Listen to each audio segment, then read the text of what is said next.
Reaksyon ni Carlos Yulo sa payo ni Francis Leo Marcos.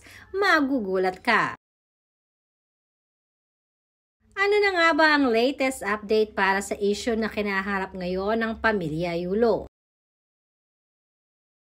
Tila madami pa ring mga kababayan natin ang umaasa hindi lamang sa Pilipinas kundi maging sa buong mundo na sana'y magkaayos na ang pamilya Yulo. Hati pa rin ang reaksyon dito ng mga netizens at madami din ang dismayado sa ginagawang hindi paggawa ng hakbang ni Carlos upang maayos ang kanyang relasyon lalo na sa pamilya niya at sa kanyang ina. Madaming celebrity na rin ang nagbigay ng kani-kanilang opinyon at reaksyon patungkol dito. Kahapon lamang ay nag-trending nga ang sinabi ni Vice Ganda sa kanyang saloobin patungkol dito.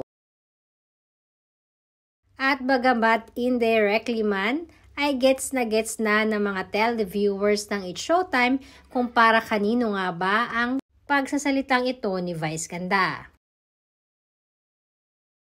At ngayon nga ay fresh naman ang viral video ni Francis Leo Marcos ng kanyang personal na reaksyon patungkol dito.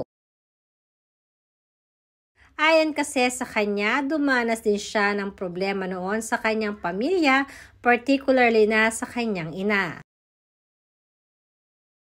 Kaya naman ang panig nito ay nasa ina ni Carlos.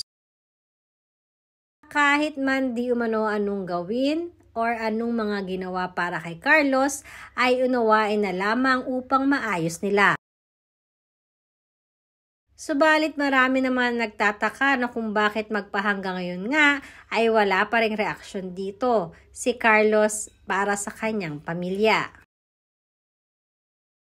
Hindi rin di umano ito nag-reach out upang maayos ang lahat.